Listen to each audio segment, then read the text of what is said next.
Allez, c'est le moment de la deuxième démo. Dans les démos d'Estelle, on va retrouver Jean-Bernard Cidre dans un instant. Et puis bien sûr, vous, public, vous le savez, vous pouvez poser vos questions à Jean-Bernard tout au long de la démo. Vous pouvez réagir, c'est votre émission. Voilà, vous n'hésitez pas.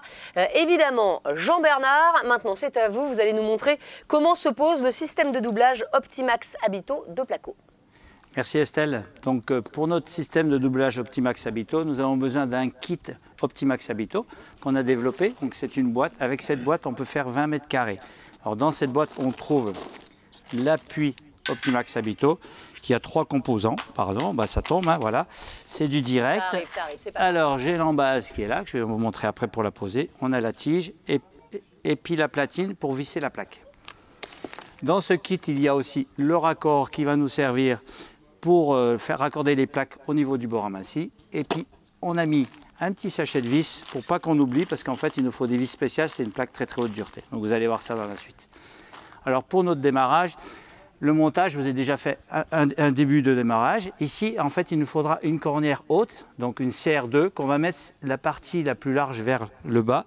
Et en partie basse, ici, on va fixer la cornière basse. Question du public, Jean-Bernard, C'est parti monsieur pour la avec la première chemise question. blanche.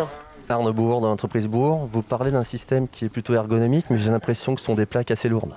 Alors, effectivement, c'est une plaque qui est un peu plus lourde qu'une plaque standard, puisque c'est une plaque très, très haute dureté. Donc, elle va faire la mécanique, on n'a pas d'ossature. Mais si les plaques sont très grandes, on peut se mettre aussi à deux pour les poser, ça pose aucun problème. Alors, pour fixer l'Optimax Habito, on va mettre nos appuis tous les 60, comme dans le principe d'une ossature métallique. Donc ici, j'ai déjà posé l'embase, je vais mettre celle d'ici. Alors, l'avantage de cette embase, c'est qu'on va la fixer avec un seul point de fixation. Mais si des fois notre mur il est un petit peu abîmé, si c'est de la brique, on peut aussi mettre l'embase dans l'autre sens et faire 2 points de fixation. Donc, je vais tout de suite fixer celle-là. Voilà. Alors, là, j'ai utilisé des vis avec une tête très très large. C'est beaucoup plus facile parce qu'on est sûr que mécaniquement ça tient. On peut mettre aussi des vis avec des rondelles. Ça pose aucun problème. Voilà, donc là j'ai fixé mon embase, donc vous voyez, ici elle est verticale, là l'horizontale, mais ça ne pose aucun problème. Donc une fois que j'ai fait ça, il suffit simplement que je mette ma tige. Voilà, donc vous voyez, elle est légèrement pointue ici, ça va permettre d'embrocher notre laine de verre. Alors notre laine de verre, on peut faire 2 types de laine, on peut mettre de la GR30 en panneau, donc quand on n'a pas trop de place dans la maison, si on veut encore gagner 1 cm, avec 111 mm, on a un R de 3,70, donc on est conforme à la réglementation thermique. Ici, je vais mettre un panneau GR32 roulé en un seul morceau. Donc là, il suffit simplement de le positionner derrière la cornière basse. Voilà. Et je viens l'embrocher dans mon appui. Voilà. Je la positionne en partie haute. Voilà. Tout le monde connaît bien cette GR32. Elle se tient déjà toute seule, ça pose aucun problème. Donc j'oublie pas ma petite gaine électrique. Voilà. Donc une fois que j'ai fait ça, je prends ma platine et je viens la positionner dedans. Comme ça. Et je vais faire un quart de tour pour la fixer. Là, j'ai encore pas fait mon réglage, donc pour faire le réglage, c'est tout simple. Il suffit que je prenne une règle et j'aligne ma cornière haute à ma cornière basse. Tout simplement, et je fais mon réglage. Voilà. Je vais mettre celle du bord. Donc idem. Hein. Voilà. Je positionne ma règle et je peux faire mon réglage de mon appui.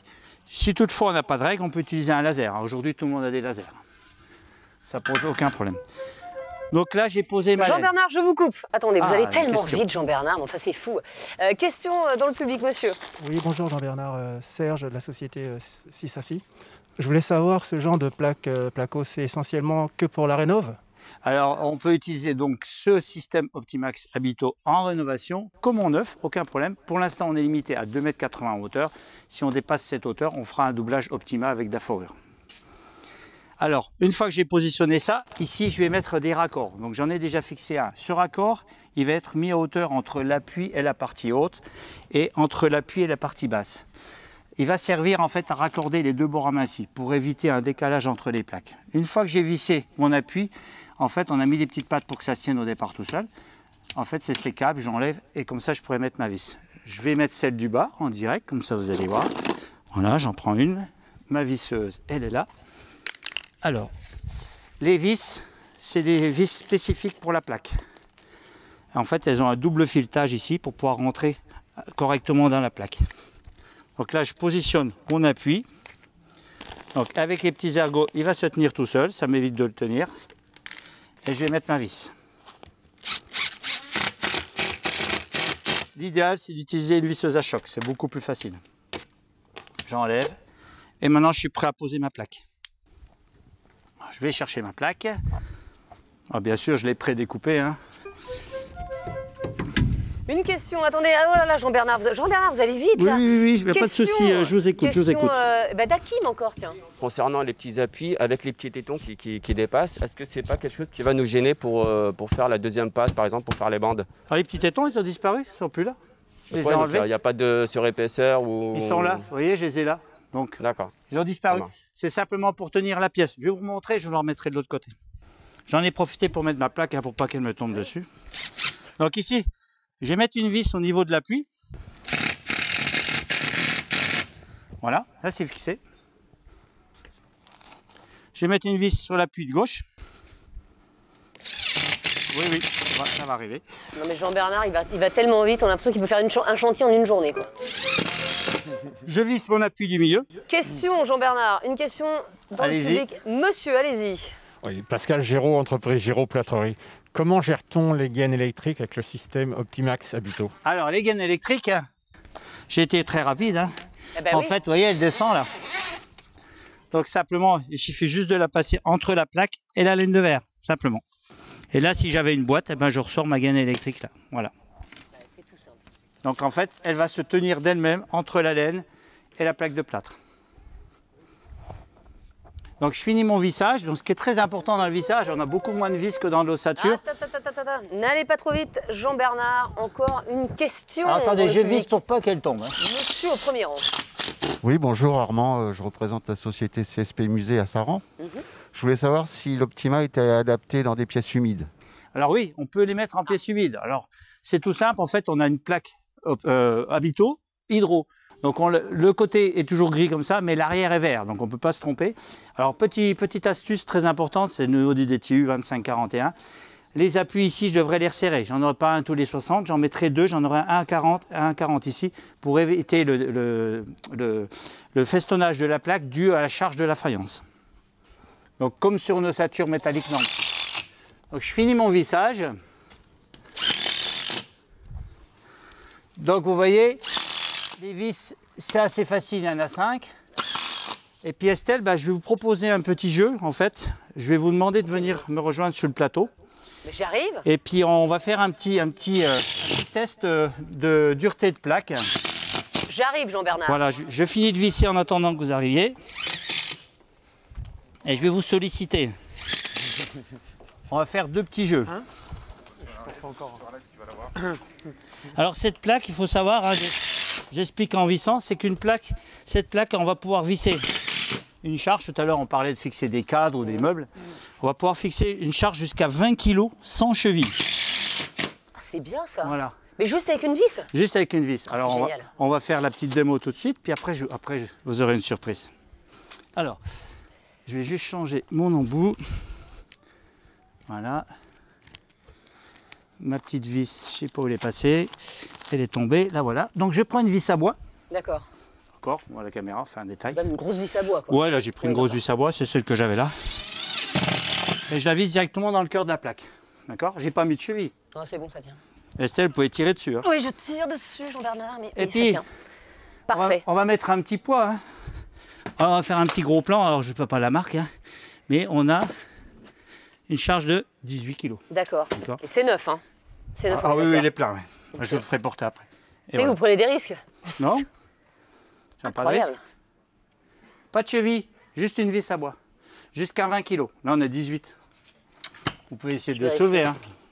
Attendez. Je fais attention à mon Ok. Alors. Ah oui, c'est pas mal, oui. Ah, c'est pas mal, oui, hein, non, ça. d'accord. Oui. Alors maintenant, je vais vous proposer encore autre chose. Je vais vous donner un marteau. Ah, génial. Je fais quoi avec? Alors. Voilà. Donc, il y a la caméra qui est là.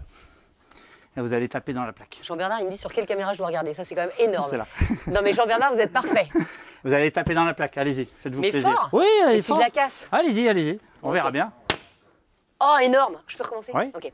Putain, mais c'est génial. Donc on a un petit marquage juste du marteau, mais la plaque petit n'est pas marquage. cassée. Un tout petit marquage. En même temps, c'est quand même assez rare qu'on tape dans des murs Exactement. comme ça avec un marteau. Mais là, ça va permettre de taper, si on vient un cogner dans la plaque, eh ben, la plaque ne se casse pas. Non, mais c'est vrai quand on a des enfants, vous savez, qui tapent là, dans les murs là, avec leur Exactement. chariot, leur machin, c'est vrai que c'est vraiment génial. Voilà. Super. J'espère que la démonstration vous a plu. Ouais, ça m'a beaucoup plu, Jean-Bernard. Tiens, il y a une question encore pour vous, allez-y. Oui, Estelle, est-ce que vous m'entendez? Oui, oui, on vous entend. On ouais. vous entend, on vous entend. Oui, Jean-Bernard, une dernière question. En fait, j'ai vu par rapport à l'expérience avec le marteau, ça veut dire que chez soi, en fait, on va pouvoir mettre des grandes télés ou de la déco assez lourde, mais je suppose sans cheville mollie. Alors, exactement. Alors, on va pouvoir mettre 100 chevilles mollies juste avec une vis à bois jusqu'à 20 kg. Et au-delà de 20 kg, si on met une cheville mollie, alors c'est une marque, ça s'appelle une cheville expansée, on pourra charger jusqu'à 60 kg par cheville. Oula. Ah oui, 60 kilos, c'est une grosse télé. Bah, hein. voilà, donc la télé, souvent vous avez un replat comme ça avec 4 chevilles, donc là, vous pouvez y aller. Bah merci Jean-Bernard. Je vais vous laisser Oui. nous donner, bien sûr, les 3 points forts de ce système. Ça Et pendant marche. ce temps-là, moi, je vais aller retrouver le public. Ok, Ça vous super, va? très bien. Allez, je vous laisse faire. Merci. Alors pour les petits résumés des 3 points forts, donc c'est la plaque qui va faire la tenue à elle seule de la mécanique. On n'a pas d'ossature. On va avoir des platines ici qui vont être tous les 60 cm. Une boîte qui fait environ 20 mètres carrés. On peut faire 20 mètres carrés dans la maison. Et puis l'avantage, c'est qu'on a supprimé 80% d'ossature métallique avec la nouvelle réglementation thermique qui arrive, la RE 2020, pardon. Eh ben, l'empreinte carbone est importante. Donc voilà, on a le système pour l'avenir. Merci beaucoup Jean-Bernard. Je pense que tout le monde a été convaincu comme d'habitude, bien sûr, par votre démonstration. Et dans le public, aujourd'hui, des membres de la communauté Génération Artisan, il y a Pascal Géraud de la société Géraud. Et Pascal, je crois que vous avez apprécié déjà ce système, hein. Vous l'avez utilisé. Oui, j'ai eu l'occasion de l'utiliser sur un chantier. J'avoue que c'est très simple d'utilisation, c'est très pratique, un gain de temps énorme et moi je le conseille à tous mes confrères.